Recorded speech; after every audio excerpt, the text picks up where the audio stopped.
Ever had a creative idea that looked amazing in your head and then totally flopped in real life? That's what happened when I tried to paint pour on this 3-foot canvas. I thought I knew enough to make it work based on past experience, but I was wrong.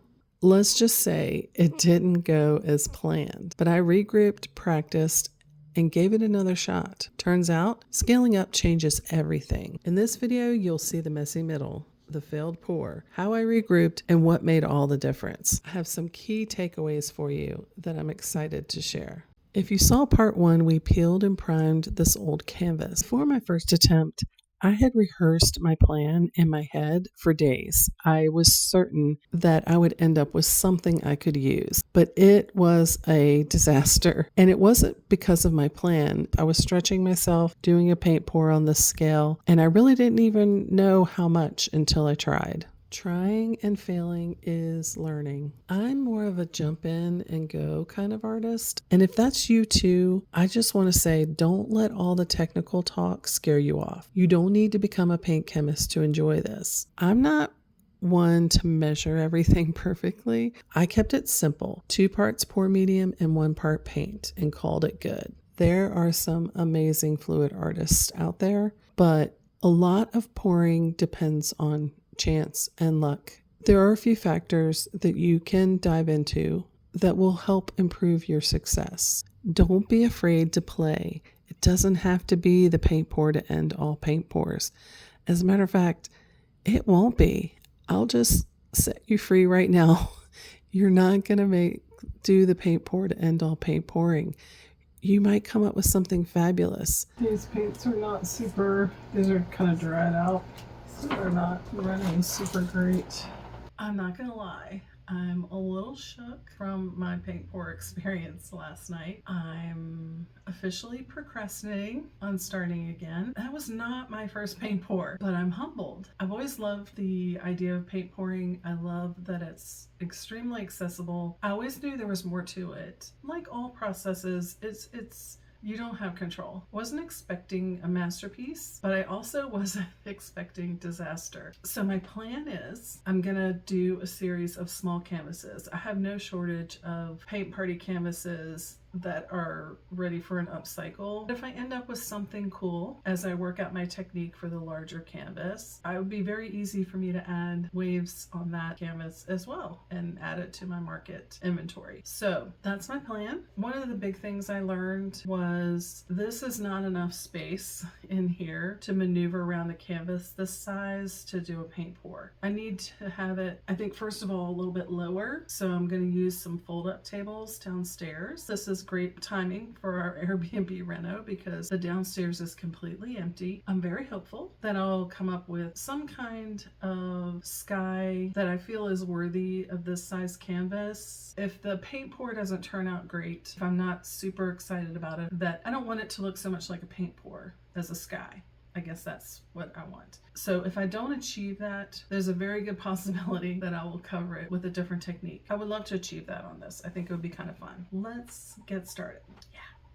I reprimed the canvas and did some quick research. I watched a few great fluid artists on YouTube.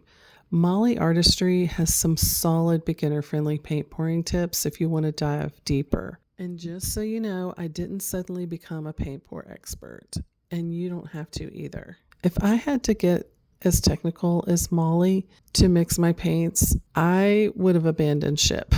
I'm just going to be honest. Sticking to a 2-to-1 ratio, pour medium to paint, is totally okay. That's what I did, and it worked. If you do want to dive deeper, Molly's your girl.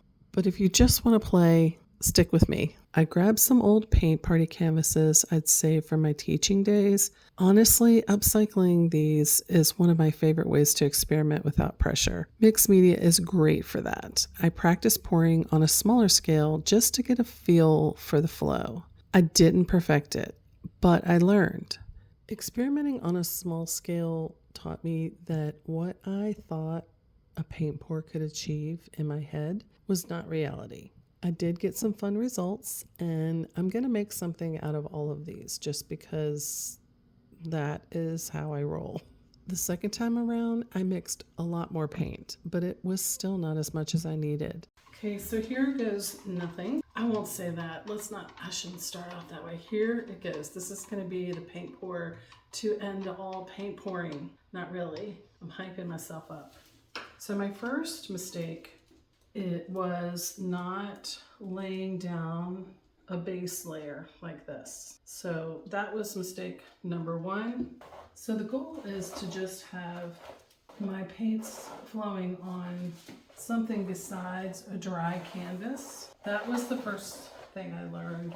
I had my paints mixed. I had more.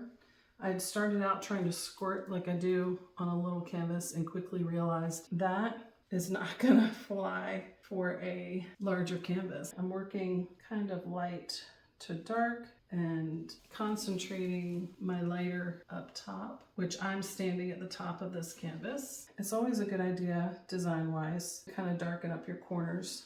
It brings the eye, draws the eye back into your canvas. And this white has a cell medium, but I'm going to be very generous with this white on top of all of this blue. So I'm going to just do the typical allowing it to run. I don't want to be too precious with it. I'm just going to go ahead and have some fun and see what happens. I'm not going to get all my paint going over to the side yet because I'm planning on playing with the hairdryer because I had loads of fun with that. And there's already some fun things happening on this canvas. I hope I'll be able to zoom in on them for you. But here we go with the hairdryer. This is the fun part for me.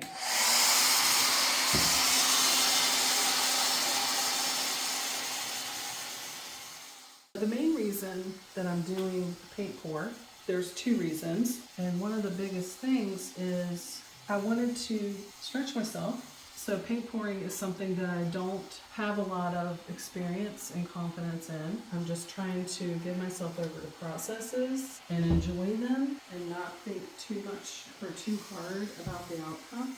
And I'm also trying to use what I have. I learned that more paint equals more flow time, more coverage, and a more even result. And the canvas was slightly unlevel, which was working against me. This project quickly reminded me, when you scale up, everything changes.